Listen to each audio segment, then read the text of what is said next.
Welcome to the Deep Dive. Today, our mission, well, it takes us into this really exclusive, maybe the most powerful economic class there is on Earth. We're talking about the billionaire.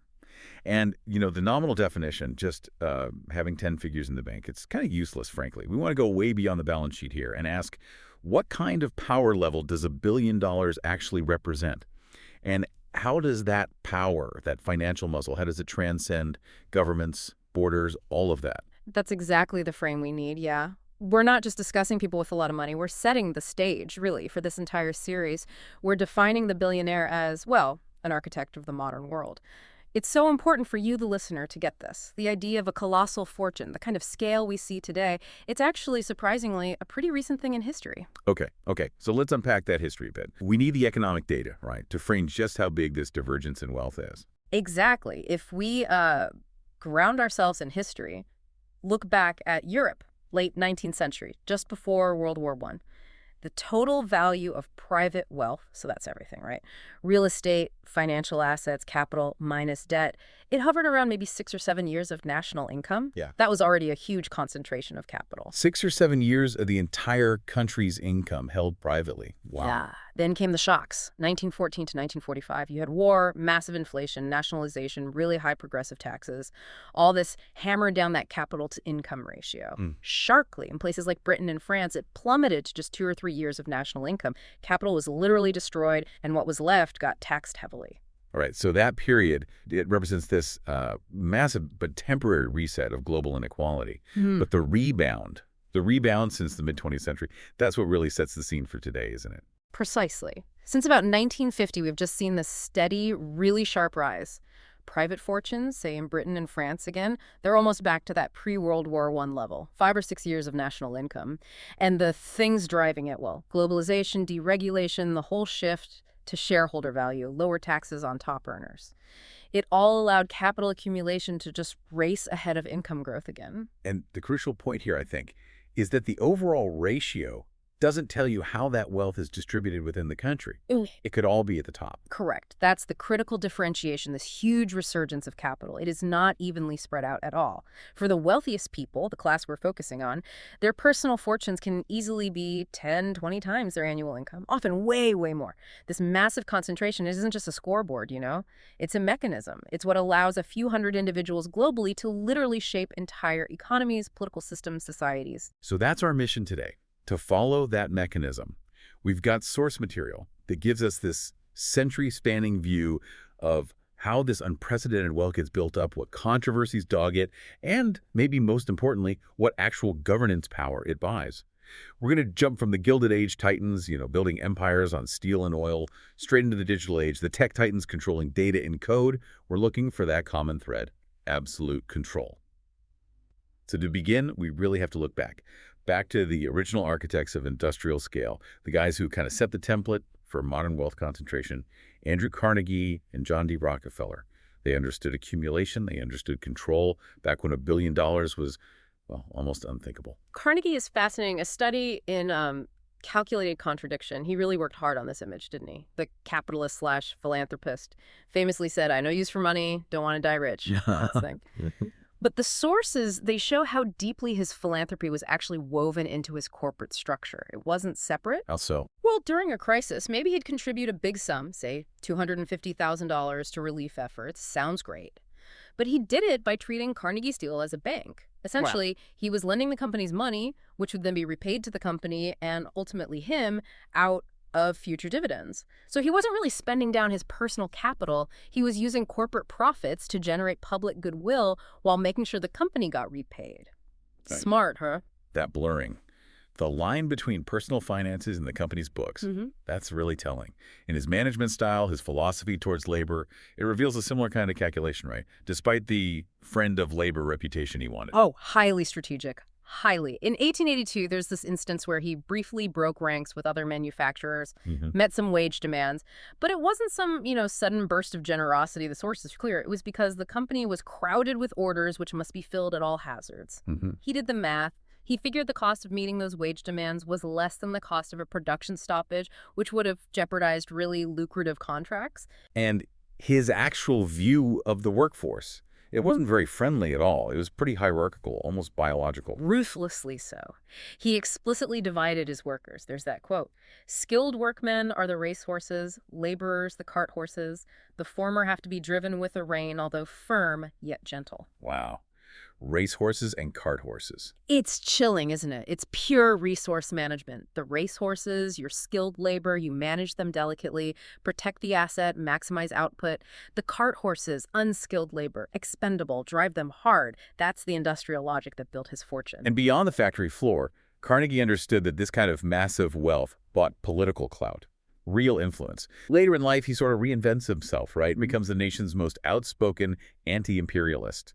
And he uses his capital, his money, to try and shape foreign policy directly. Directly is the word.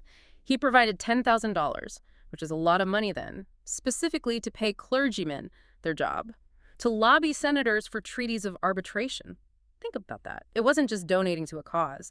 He was funding a targeted, sophisticated lobbying operation, an outsourced political campaign run from his private wallet aimed right at foreign policy. Okay, so if Carnegie was this paradox, the capitalist who wanted to be seen as a philanthropist, Rockefeller was different. Rockefeller was pure, relentless focus, the master of monopoly and scale. Full stop. Later on, sure, he liked to frame his fortune as just an unsought byproduct of hard work. But the sources, they confirm his ambition started early. Even as a kid, he was daydreaming of being worth $100,000. Standard Oil wasn't an accident. It was an architectural plan from the start. And the cornerstone of that plan, really, was the South Improvement Company, the SIC plan. We need to dig into the mechanics of this because it's just a brilliant, maybe terrifying template for using infrastructure control to get scale. Absolutely brilliant. And terrifying, yes. The SIC was this private deal, basically, with the major railroads. But it wasn't just some vague threat, as some sources might suggest. No, the core mechanism was about rebates. Guaranteed, massive rebates that Rockefeller secured from the railroads on all his oil shipments. But here's the kicker, right? The truly insidious part. The deal also required the railroads to pay Standard Oil a rebate, or drawback, on the oil shipped by Rockefeller's competitors. That's the genius, the dark genius of it. That's the leverage point. Rockefeller wasn't just cutting his own costs. He was actively making money off his rivals' shipments. It meant his competitors were effectively subsidizing Standard Oil every single time they moved oil. Whether the SIC deal was fully public or not, the threat was there. Critics were absolutely right to call it a dress rehearsal for total industry control, because it was all about dominating the infrastructure. And once you control the infrastructure, wow, the speed. Between February 17th and March 28th, 1872, just over a month, Rockefeller swallowed up 22 of his 26 Cleveland competitors. Yeah. Think about that pace. 6 of them bought out in a single 48-hour period. That kind of operational tempo, that deployment of capital in the 1870s, it's just staggering. It really did build the template for modern corporate scale. And this blitzkrieg consolidation, it created that psychological shift we talked about earlier. His rivals, the public, they quickly started seeing him as having superhuman powers.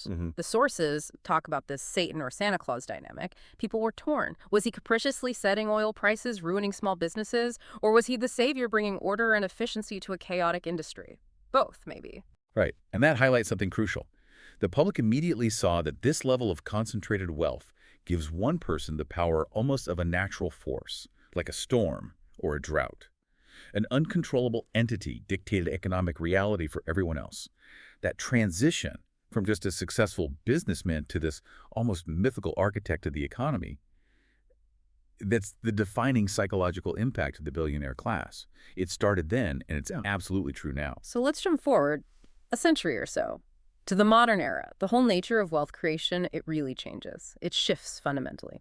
The mechanism isn't so much about accumulating physical things anymore, oil fields, steel mills, mines. It's about dominating systems. Right. Infrastructure, yes, but digital infrastructure. Speed. Code.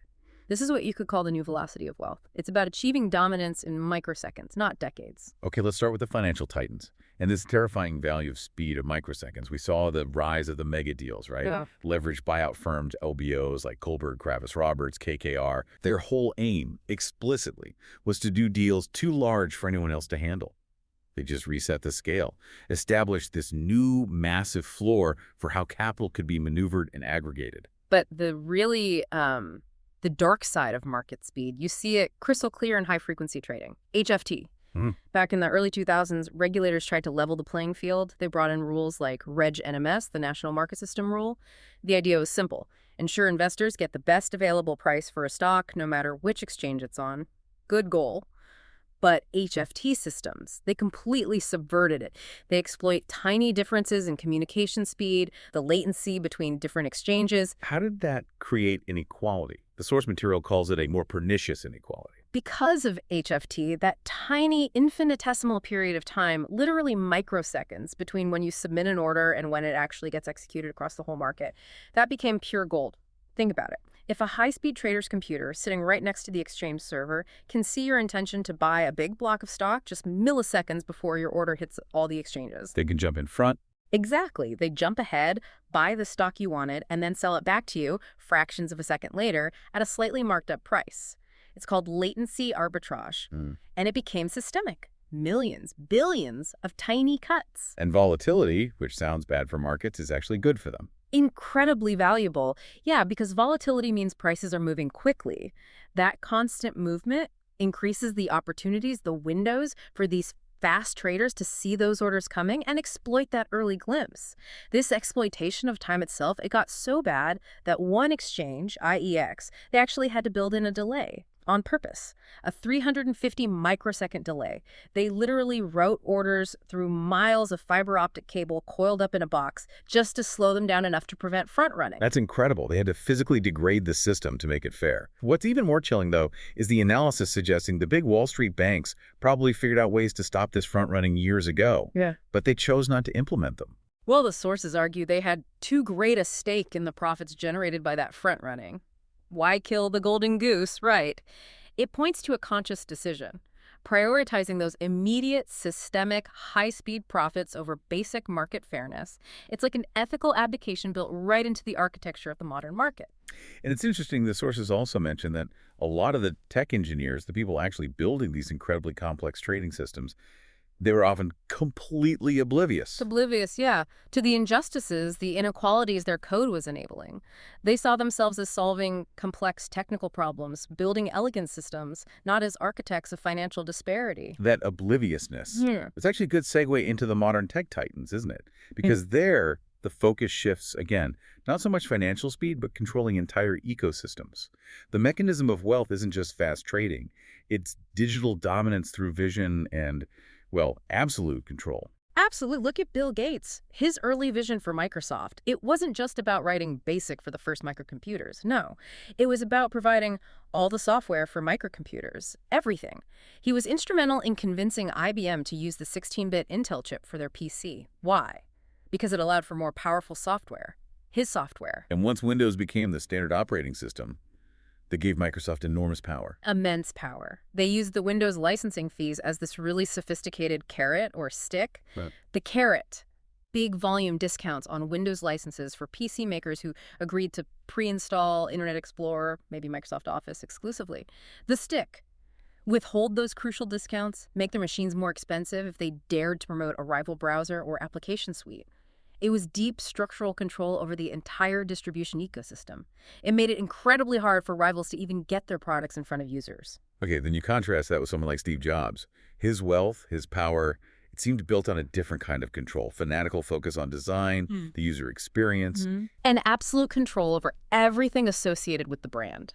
His obsession went way beyond just the product. The sources detail things like insisting on painting and repainting the factory robots at NXT, designing custom staircases, demanding the assembly line itself look beautiful for visitors watching from a gallery. That sounds almost eccentric. Maybe. Yeah. But it wasn't just eccentricity. It was control as a core business strategy. He cultivated this completely closed ecosystem. Every single element, including the perception of the company, was tightly managed, curated. Even his PR was like that, doling out exclusive interviews in a dramatic manner, turning publicity into a performance, reinforcing his image as the singular visionary above the grubby details of business. Then there's Jeff Bezos. He really embodies this modern owner mentality, doesn't he? He defines it, yeah. He demands his colleagues think like an owner, famously viewing flying business class as not how an owner thinks. Wasteful. His focus. It's on weaving what he calls a rope of many small advantages, constantly pushing employees harder, making the company move faster, optimizing every tiny aspect of logistics, inventory, supply chain, customer data, squeezing every drop of efficiency to achieve dominance. It sounds relentless. It is relentless, that constant pursuit of tiny, incremental edges, but scaled globally. Whether it's negotiating specific tax breaks city by city, optimizing warehouse layouts down to the inch, automating returns processing, it's the digital age equivalent of Rockefeller mastering railroad rebates. It's all about controlling the flow, the distribution, doesn't matter if it's oil or packages or data. And finally, Mark Zuckerberg. His focus seems to have been ruthlessly on social dominance from the start. Pure social dominance? Sure, the stated goal of Facebook was lofty, to help people understand the world around them. Fine. But the hunger for market annihilation, you see it clearly in things like the Instagram acquisition. Buying it for $1 billion when it had just been valued at half that, maybe $500 million just days before. That showed a willingness to pay a massive premium just to eliminate a potential future threat before it could really grow. Wasn't it a Facebook co-founder who later called that deal the greatest regulatory failure of the decade? That's right. The analysis in our sources suggests this acquisition wasn't just buying a cool photo app. It exemplified a strategy. Buy or copy potential rivals early. Create a digital kill zone around your core platform. Zuckerberg wasn't just building an ecosystem, he was consolidating control over the entire social infrastructure, often faster than regulators could even figure out what was happening. So, okay, steel, oil, software, finance, social networks. The pattern seems to hold. Once these individuals hit that billionaire status or even approach it, they shift. They move from just competing in the market to controlling the rules, the architecture of the market itself. Which brings us right to the ultimate question of power. How does this wealth move beyond just commerce? How does it enter the realm of direct political, societal, even military control? We see it playing out systemically, especially in the political sphere. Look at networks like those funded and directed by the Koch brothers.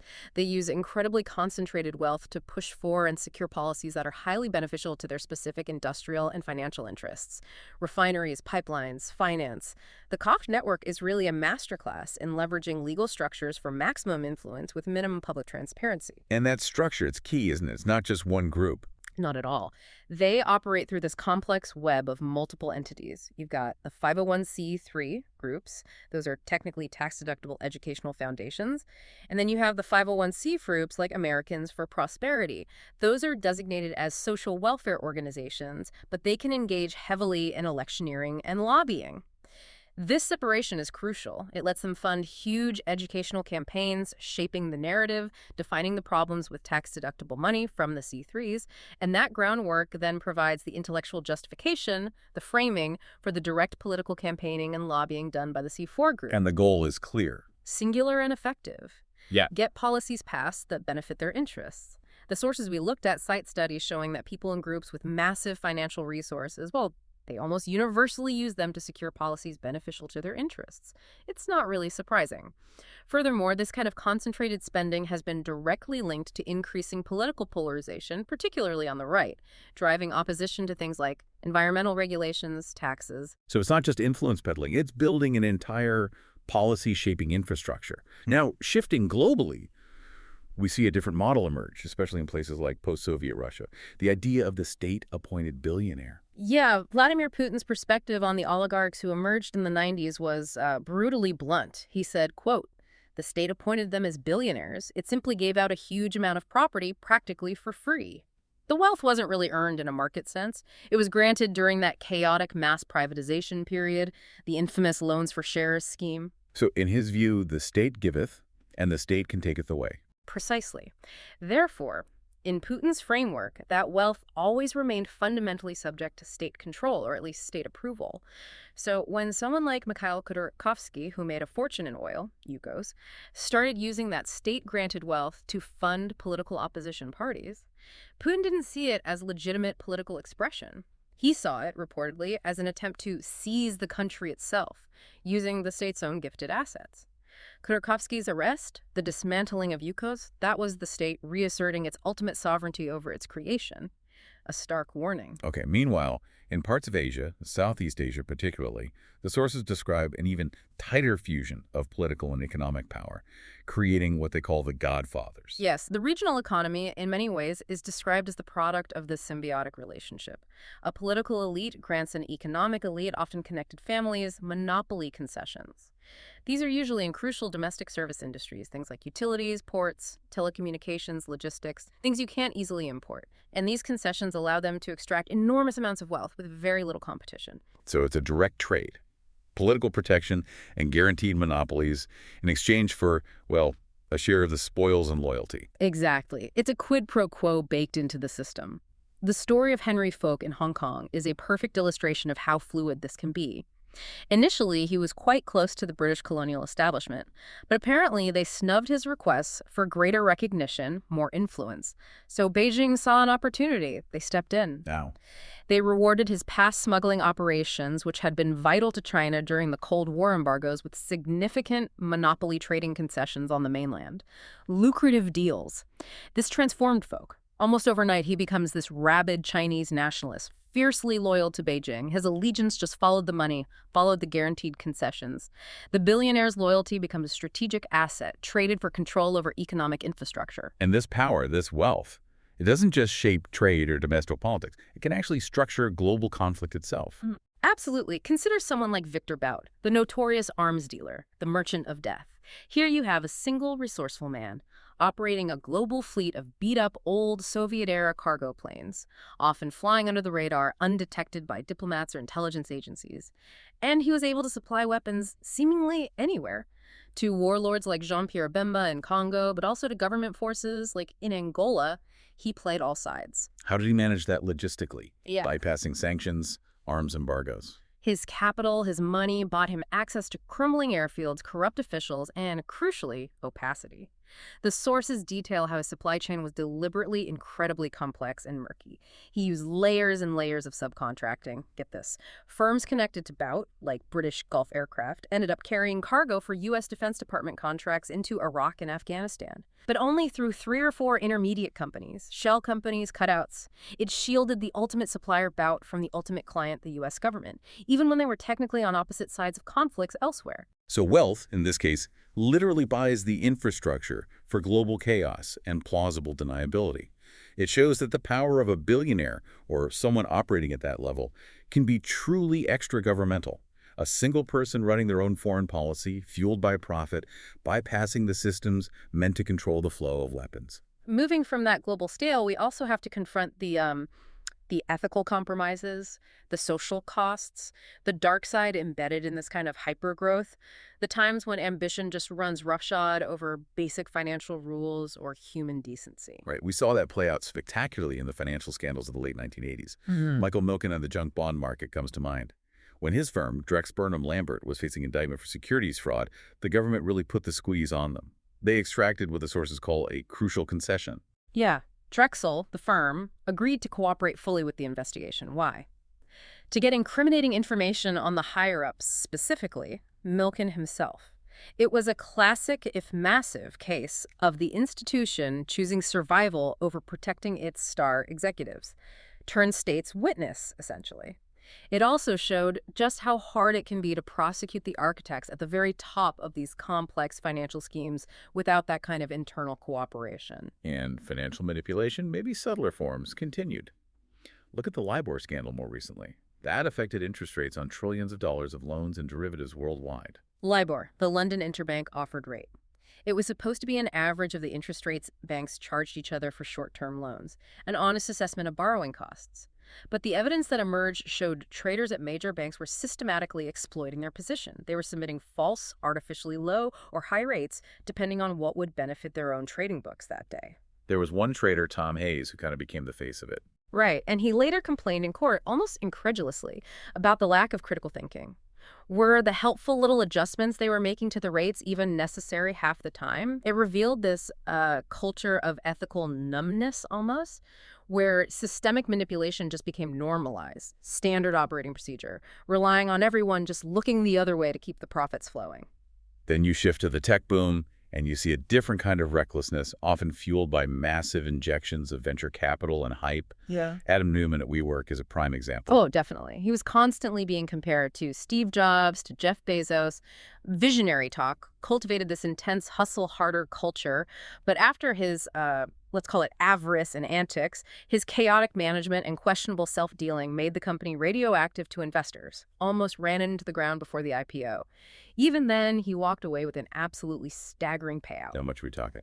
Over $1.1 billion. That included $185 million just in consulting fees to basically go away quietly.